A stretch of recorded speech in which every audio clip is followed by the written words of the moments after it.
Discover the transformative power of Zen and the art of NLP. A lot more success with a lot less stress on Transformation Talk Radio. Every Thursday at 9:30 a.m. Pacific, Dr. Steve Simpson combines the principles of Zen philosophy with the techniques of neuro-linguistic programming to help you achieve your goals with ease and tranquility. Whether you're seeking personal growth, professional development, or improved relationships, this show offers practical strategies and insights to navigate life's challenges with a calm and focused mindset. Get ready to embrace a new level of success and serenity. Zen and the art of NLP starts now. Hello everyone, it certainly does start now, today, because one of our greatest gifts is probably the one you never think about. It's your gift of the massive power of your unconscious mind. I'm Dr. Steve Simpson, and you are listening to Zen and the Art of NLP on Transformation Talk Radio. Today's headline topic is the power of balancing the conscious mind with the unconscious mind and managing the ego, which is the most challenging part for most people. So we've got our work cut out today. Do you know what the author Wayne Dwyer thinks about ego? You can either be a host to God or a hostage to your ego. It's your call. Do you know what the author Jocko Willink thinks about ego? If you get your ego in your way, you will only look to other people and circumstances to blame. And don't we all do that? And this is a bit of a funny one. I like this one. Do you know what the actor Jim Beaver thinks about ego? I've got no ego. I just like to have thousands of people write to me and tell me how wonderful I am. Well, wouldn't that be great for all of us? That would be a good start to the day, apart from answering them all, of course. And the source of these three inspirational quotes is from brainyquote.com. Stay with us for the next 30 minutes and let us help you experience that sweet spot of mind, body and soul to embrace a new level of success and serenity, helping you achieve a lot more success with a lot less stress.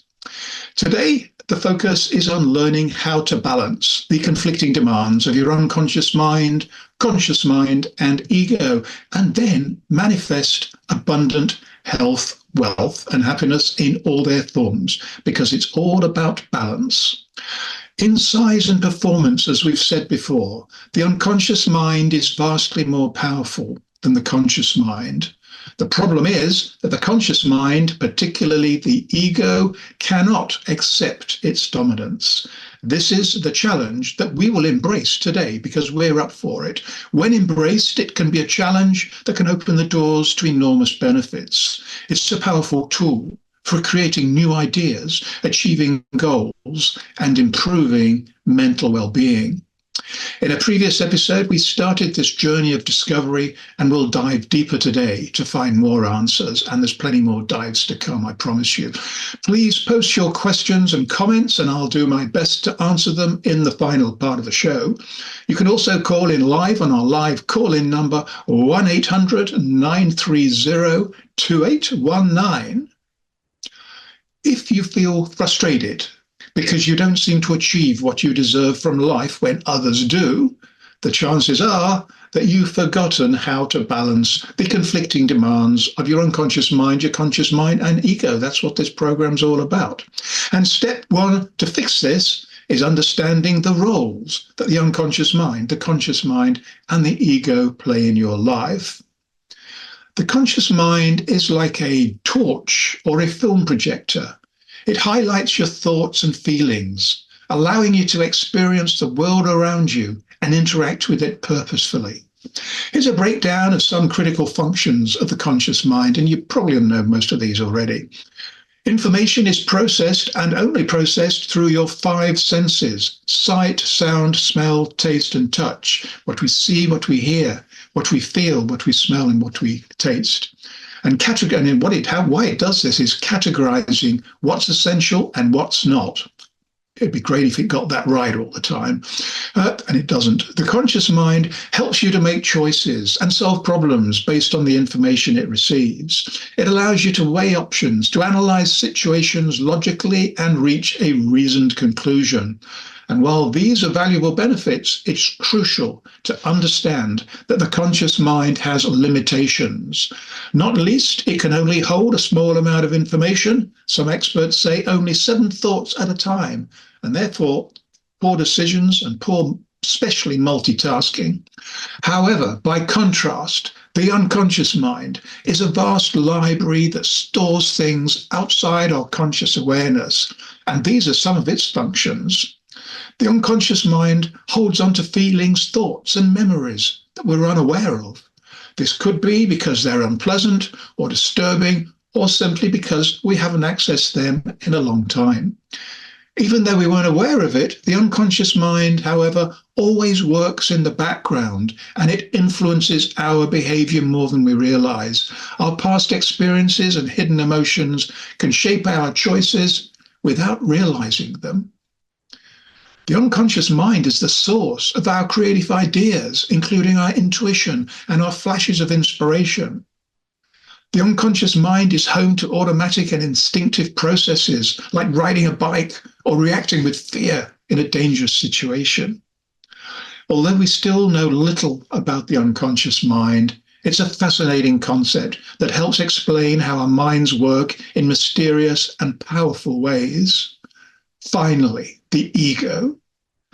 It plays a central role in our personality, mediating between our conscious and unconscious desires and our conscious perception of reality. The ego negotiates between these two often conflicting forces, striving to find a way to satisfy our wants while staying within the boundaries of acceptable social behavior. Quite a task. These are the key functions of the ego. It distinguishes between fantasy and reality. It helps us understand what's truly possible, and it guides us in taking action to achieve our real goals. The ego is responsible for our ability to think logically and to make decisions. It helps us plan for the future, solve problems, and navigate challenges. Sometimes, for all of us, sadly, reality is harsh, and the ego employs defense mechanisms to protect us from anxiety or emotional distress. These mechanisms can include generalization, deletion, and distortion of our thoughts. This mechanism and its opportunities for a skilled therapist will be amplified in the final step 3 of this program. But first, step 2 is understanding the strategies that people and therapists have used to balance the conflicting demands of the unconscious, the conscious, and the ego. In therapy directed at the conscious mind, you can empower yourself by learning to become more aware of your conscious thoughts and feelings. You can also learn to challenge negative thoughts and develop helpful coping mechanisms, we hope. This can lead to a greater sense of well-being and improved mental health, giving you the power to take control of your life. And here are some ways that therapy can help the conscious mind. It can help you to become more aware of your thoughts, feelings, and behaviors. This can help you understand why you think and why you act as you do. Therapy can help you identify negative thought patterns which are contributing to your problems. Once you know these thoughts, you can challenge them and you can develop more positive ways of thinking. Therapy can help you develop healthy coping mechanisms for dealing with stress, for dealing with anxiety and other challenging emotions. Therapy can help you improve your communication skills, leading to better relationships with others. Therapy can help you set and achieve goals for yourself. But let's bear in mind, therapy directed at the ego can sometimes be an obstacle to progress. In my experience, it can often be a considerable obstacle. For instance, a person's ego might defend against painful memories or emotions using defense mechanisms like denial or repression, and this doesn't help. However, therapy can help people become more aware of their ego defenses and how they might hinder their growth. Here are some ways that therapists can work with the ego. By helping clients develop a strong self-awareness allows them to identify their ego defenses and understand how they might impact their thoughts, feelings, and behaviors. The ego can often be influenced by negative self-beliefs that can hold a person back. Therapy can help the client challenge those beliefs and develop a more positive self-image. So important.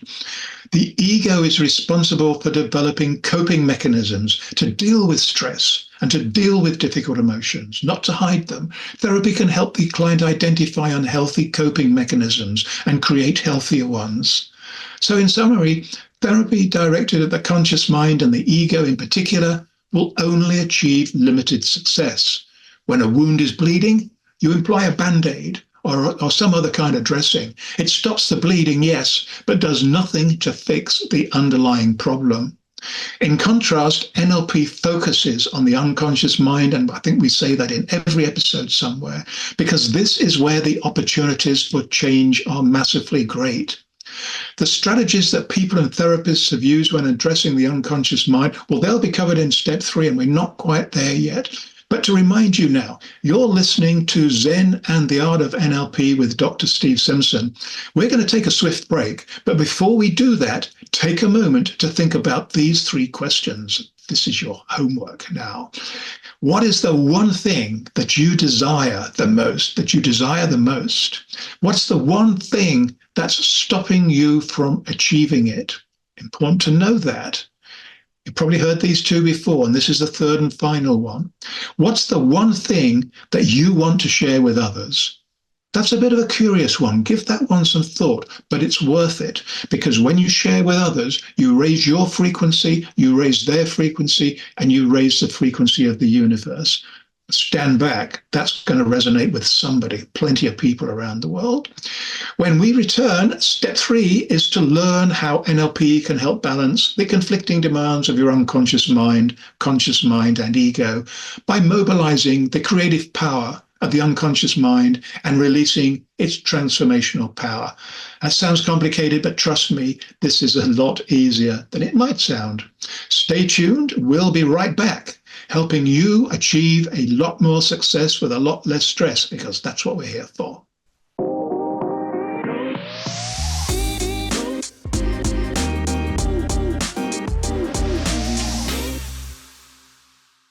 And as promised, we are right back. I hope you enjoyed pondering those 3 big questions during the break, especially the 3rd one. The best way to connect with me, and I hope you do, is to make a start by checking out my website, drstevensimpson.com. Sign up for my free weekly newsletter and discover plenty of other free stuff to explore, including the Zen Doctor and also the Poker Genius podcast channels. Now, if you're feeling rich, and I hope you are, and I hope you're really rich, you can purchase great books, hypnotic programs, and coaching programs from the site as well, but you're certainly under no obligation to do so. But if you do, I can confidently recommend Zen and the Art of Being Smart, because this is an online course. And this is a personality development masterclass, and it's presented as 6 audiobook files with written notes to go with them. The reason I put this together, because over the years, my elite clients have found these topics the most helpful ones. They are posting some massive results, so something is working for them. And if it ain't broke, don't try and fix it. These personality development audiobooks contain hypnotic language, as do most of my products, because this helps to open the vault, which is guarding your unconscious mind's massive power. Time to move on to step 3, which is learning the strategies that people and therapists have used NLP over the years to release the unconscious mind from the chains of the conscious mind and the ego that is stopping it from flying. But first, let's highlight some of the benefits that are waiting for you when you give permission to the unconscious mind to enjoy freedom. It's worth the time and effort. By exploring the unconscious mind, therapy can help you to understand the root of your problems, not just the tip of the iceberg, to develop healthier coping mechanisms, to improve your relationships. It can increase your self-esteem, because without that, Nothing is possible, and with it, anything is possible. It will help you to live a more fulfilling life. And here are some of the ways that the therapy can help you break the chains that are denying the unconscious mind the freedom that it desires and dreams. Dreams, they can be a window into the unconscious mind. By analyzing your dreams, a therapist can help you to identify unconscious thoughts, feelings, and conflicts. Another one is free association, because it's a technique in which clients are asked to say whatever comes to mind without censorship or editing. A skilled therapist can help guide the client without being directive. This can help bring unconscious material to the surface when so often it just evaporates away. And hypnosis can certainly help clients access repressed memories and unconscious thoughts. And while dream analysis and free association are sound techniques that can provide great results and insights, hypnosis is the most powerful in the right hands. There are several reasons for this. Because hypnosis induces a relaxed, altered state of mind. It's a great place to go. Any therapy will have a limited effect when the therapist or the client is stressed, hopefully never both stressed at the same time. Therapy is most effective when the therapist's unconscious mind engages and resonates with the client's unconscious mind, because this is the crack that lets the light in and can ignite instant transformational change. The therapist and the client are often frustrated because neither knows if or when this ignition will happen. It might even be at the end of the consultation. It's happened so often to me that I refer to this as the Inspector Columbo moment. If you can remember Inspector Columbo, he was a disheveled detective, and the suspects, they always underestimated how intelligent and probing he was. Anyway, he'd close his little black book when he'd finished his interview. He'd walk to the door, he'd put his hand on the handle, start to open the door, and then he'd turn around, looking back at the suspect, who'd be smiling by then, and he'd say, "Look, there's just one other question that has occurred to me." And he fires this question, and that, of course, bang, that is when the smile certainly gets off the suspect's face. Back to hypnosis. As you would expect, hypnosis is a complex and, in some circles, sometimes controversial technique. We'll devote a whole episode at least to exploring this subject in more detail shortly. But in the meantime, other techniques can also open the filters to the unconscious mind. There's not just one thing that fixes all, fortunately. And we've talked about these several times in previous episodes, but no apologies. But as a reminder, they include breathing exercises. We can all breathe slower. We can all breathe deeper. We can all breathe without moving our eyes, our tongue, our arms, our legs, or doing anything. We can all learn how to meditate. And as I've mentioned, you don't have to do mantras and things like that. You can just stare at a single spot without moving for 5 minutes. You don't need anything else. A lot of people, they find this zone, this flow experience by reading a good book. They get wrapped up into the bubble. They're unaware of time. They're unaware of other people. The same with watching a great film. The same with walking in nature and really observing nature, not looking too much about where your feet are going, but just admiring every living plant and animal that's surrounding you, and recognizing this wasn't all put together by some kind of accident. And I mentioned earlier on in the first half of the show, some of the shortcuts that our mind makes for various reasons. And it does them all the time. Generalization, deletion, and distortion. When we talk, when we think, we make all kinds of generalizations. We can start with a bad day and we'll say to somebody, everything has gone bad today. That's not true. Everything hasn't gone bad, but that's the mindset we're in.